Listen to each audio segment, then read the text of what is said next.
ભુજમાં 55 જેટલી મહિલાઓએ તલવારબાજીની તાલીમ મેળવી સ્વરક્ષણ માટે મેળવ્યો આત્મવિશ્વાસ। અહેવાલ માન્યુઝ કરણ વાઘેલા, ભુજ। નમસ્તે, મારું નામ છાયા ધ્રુવ ભટ્ટ છે। હું માદાપરથી આવું છું અને અહીંયા રાજકોટ સમાજવાડીમાં 3 દિવસનો તલવારનો કરતબનો પ્રોગ્રામ રાખવામાં આવેલો હતો। તાલીમ આપવામાં આવેલી છે અમને અહીંયા અને 3 દિવસની અંદર ખાસા એવા બહેનો બધું બહુ શીખી ગયા છે અને હું પણ અહીંયા આવ્યા પછી મને પણ એમ લાગે છે કે હું પણ કંઈક કરી શકીશ આ દેશ માટે, મારા પરિવાર માટે, મારા સમાજ માટે હું કંઈક બની શકીશ એવો આત્મવિશ્વાસ અહીંયાથી કેળવવામાં આવ્યો છે, જે મને ખૂબ જ મજા આવી। અને બીજા બહેનોને અને બીજા સમાજને પણ મારી એવી અપીલ છે કે એ પણ પોતાની દીકરીઓને, બેનને, માતાઓને, વહુને બધાને આવી જ તાલીમ આપવામાં આવે તો પોતાના રક્ષણ સાથે પરિવારનું રક્ષણ પણ કરી શકશે। મારું નામ કૃપા ધવલ ગૌર છે। હું શ્રી અખિલ કચ્છી રાજ્ય ગૌર મહિલા મંડળની પ્રમુખ છું। ઘણા સમયથી, ઘણા વર્ષોથી વિવિધ પ્રોજેક્ટો કરીએ છીએ, પણ અત્યારે છેલ્લા ભારતના તમામ ન્યૂઝ ચેનલો ઉપર અને આમ જોવા જોઈએ તો દરેકના મોબાઈલની રીલોમાં પણ ક્યાંક ને ક્યાંક તો કોઈક ને કોઈ ક્રાઇમ દિવસમાં એકવાર સાંભળવા મળે છે। ત્યારે એમ થયું કે તૈયાર થઈને કેટવોક કરવાના ઘણા બધા કાર્યક્રમો વિવિધ સંસ્થાઓમાં જોયા, તો હવે શા માટે તવેથાથી થોડો છુટકારો મેળવીને તલવાર કેમ ન ચલાવીએ? કારણ કે આજે જ્યારે કોઈ ક્રાઇમ બનતું હોય છે ને, ત્યારે નથી મોબાઈલ કામ આવતું કે નથી ત્યારે હાથ વગા કોઈ પણ સાધનો હોતા કામ આવે છે, જ્યારે ફક્ત અંદર રહેલી એક શક્તિ। ત્યારે એવું વિચાર્યું અને એક ટહેલ આખા ભુજના તમામ મહિલા મંડળોને મૂકી અને હું તમામ ન્યૂઝ ચેનલો અને ન્યૂઝ છાપાઓનો આભાર માનીશ કે અમારો એક નાનકડો મેસેજ એમણે વહેતો કર્યો। અને આજે જોઈએ છીએ કે સોશિયલ મીડિયા ઉપર એક નાનકડી વસ્તુ પર ખૂબ વાયરલ થાય છે અને અમારો એક નાનકડો મેસેજથી આજે 55 થી વધારે, અમારે એમ જ હતું કે અમે 25 થી 30 બહેનો કરી શકીશું, પણ 55 થી વધારે બહેનો આ વર્કશોપની અંદર જોડાઈ। અને આશ્ચર્યની વાત એ છે કે નાનકડી 8 વર્ષની દીકરી પણ આજે અમને કહે છે કે દીદી, અમને એવું લાગે છે કે હવે અમે પણ ઝાંસીની રાણી છીએ।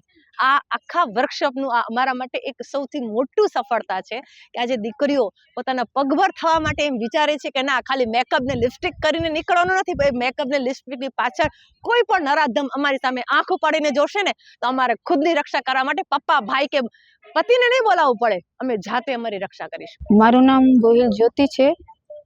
મેં બધું જ શીખ્યું છે। મારો એક એવો ધ્યેય છે ને મારું એક એવું વિચાર છે કે આ દુનિયામાં અશક્ય કાંઈ નથી। જો આપણે કરીએ ને તો બધું કરી શકીએ, પણ એના માટે એક હિંમત અને મહેનત ખૂબ જરૂરી છે। બીજી વાત તો કે સેલ્ફ ડિફેન્સની, સેલ્ફ ડિફેન્સ જે છોકરીઓને આવડવી જ જોઈએ।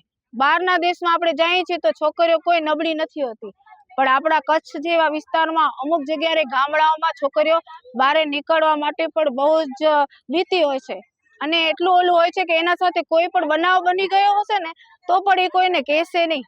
પણ આપણે એવી છોકરીઓને એક સ્ટ્રોંગનેસ બતાવવું છે અને એ લોકોને એક હિંમત આપી છે કે આ દુનિયામાં કોઈ પણ નબળું નથી, જે છે એ માઇન્ડથી છે।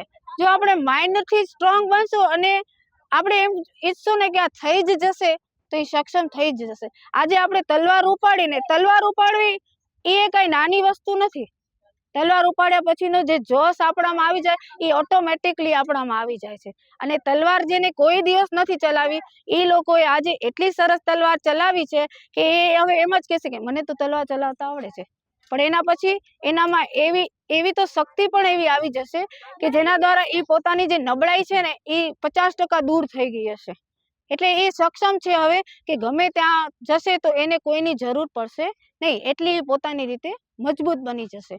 કારણ કે લેડીઝ બધી જગ્યાએ લડી શકે છે, મને ખબર છે, પણ એને આવી રીતે કોઈ એક પ્લેટફોર્મ આપવામાં આવે કે એમને એક આવી રીતે એક પ્રયાસ આપવામાં આવે તો એ જરૂરથી સારું કરે છે અને તેમજ એને કોઈની સાથની જરૂર હોતી નથી, કારણ કે બધી જગ્યાએ બધા સાથે નહીં હોય એટલે એ પોતાનું રક્ષણ કરી શકશે। એવું આજે તલવારની ટ્રેનિંગ કરાવી હતી 3 દિવસની, એ આજે છેલ્લો દિવસ છે અને છોકરીઓએ સારો એવો લાભ લીધો અને નાનાથી કરી અને મોટી બહેનોએ આનામાં ખુશીથી આનંદથી બધાને મજા આવી એવો આજે ઉલ્લાસ અમારે અહીંયા રાજકોટ સમાજના લોકોની બહેનો દ્વારા દેખાય છે। અને કૃપાબેનનો ખાસ ધન્યવાદ કે એમને આ સુઝાવ લીધો અને મને